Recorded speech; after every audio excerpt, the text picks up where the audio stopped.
Mulai 1 Maret tahun 2022, kepesertaan Badan Penyelenggara Jaminan Sosial BPJS Kesehatan akan menjadi syarat bagi masyarakat yang ingin mendapatkan pelayanan publik. Aturan tersebut tercantum dalam Instruksi Presiden Nomor 1 Tahun 2022 yang diteken Presiden Jokowi pada 6 Januari lalu. Menurut aturan tersebut, warga harus terdaftar secara resmi di program BPJS Kesehatan untuk mengurus berbagai keperluan, mulai dari mengurus SIM, STNK, SKCK, pendaftaran haji dan umroh, hingga jual beli tanah. Khusus untuk pendaftaran haji, aturan ini berlaku bagi warga yang akan menjalankan ibadah haji khusus. Mereka harus menjadi peserta aktif dalam program jaminan kesehatan JKN. Akhirnya, kini warga wajib terdaftar dan patuh membayar iuran BPJS Kesehatan agar bisa dilayani. Sementara, sebagian masyarakat tidak setuju dan menilai kebijakan baru itu tidak nyambung dan menyusahkan. Masyarakat pun berharap pemerintah mempertimbangkan kembali terkait kebijakan tersebut. Bang, siapa ini Bang? Bang Teki Pak. Dari Kampung Riskan, Kecamatan Semungu, Kabupaten Waikanan. Oke. Ya Bang, ini kan ada instruksi Presiden terkait dengan pensyaratan untuk pembelian tanah, kemudian pengurusan SIM, STNK, kemudian SKCK untuk mensyaratkan peserta aktif BPJS ini. Seperti apa tanggapannya? Ya kalau seperti itu aturan yang akan dilakukan, ya menurut saya itu nggak nyambung, sangat nggak nyambung. Karena begini, ya kalau persyaratannya harus semuanya memakai BPJS, berarti kita diwajibkan buat membayar pajak di BPJS tersebut. Ya menurut saya sangat memberatkan masyarakat. Bukannya kita sekarang lebih meringankan atau mengutamakan kepentingan rakyat, tapi kalau seperti itu ya menurut saya lebih menyusahkan lagi dan justru sangat tidak nyambung. Ya itu menurut saya. Harapan untuk pemerintah seperti apa terkait dengan instruksi ini? Harapan saya Mbak, ya kalau ada aturan itu dipikirkan dulu, kira-kira nyambung atau enggak, memberatkan atau menambah beban lagi bagi masyarakat atau enggak, itu perlu dipikirkan. Kita peserta BPJS? Ya, kita peserta BPJS, dan untuk BPJS pun saya BPJS mandiri.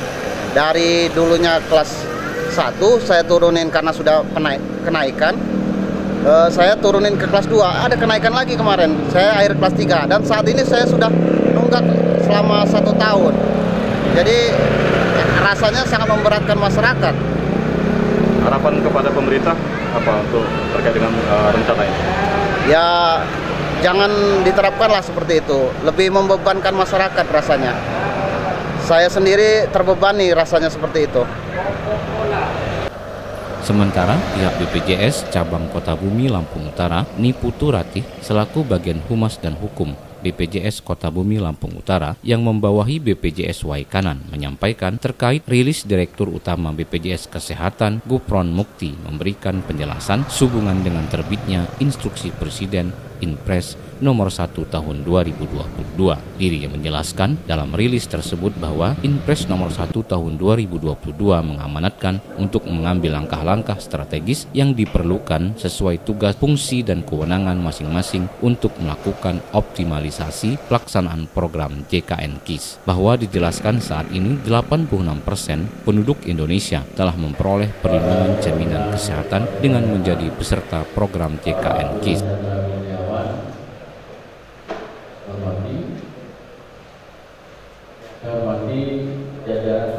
Selain tanggapan dari masyarakat, hal ini juga mendapat tanggapan wakil rakyat, salah satunya Komisi 1 DPRD Provinsi Lampung. Ketua Komisi 1 DPRD Provinsi Lampung, Yoze Rizal, mengatakan bahwa jangan lagi menambah beban masyarakat yang sudah sulit akibat diterpa pandemi. Hal tersebut disampaikan di sela-sela kegiatan resesnya di Kabupaten Waikanan.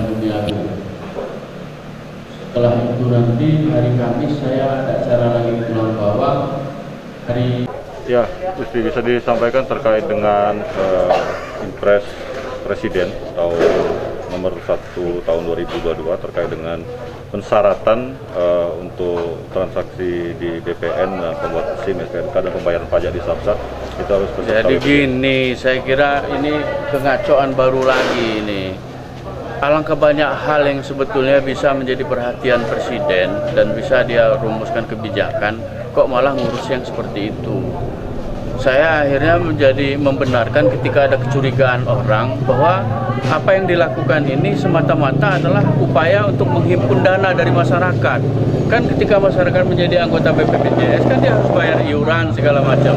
Nah, jadi ketika ada impres yang seperti itu mensyaratkan semua aktivitas orang itu harus dikaitkan dengan BPJS, kan akhirnya saya mengiyakan kecurigaan orang bahwa ini hanya sekedar taktik pemerintah di dalam rangka menghimpun dana dari masyarakat. Ya apa urusannya loh, saya mau jual tanah kok harus jadi anggota, harus jadi peserta BPJS. Kan aneh-aneh. Jadi saya kira ya berhentilah nganeh-nganeh, urus saja yang benar-benar rakyat ini.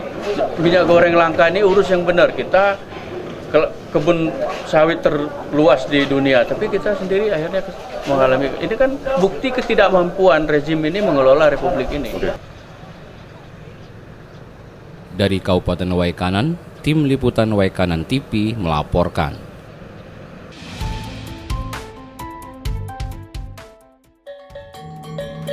Waikanan TV, Sangon Jakau.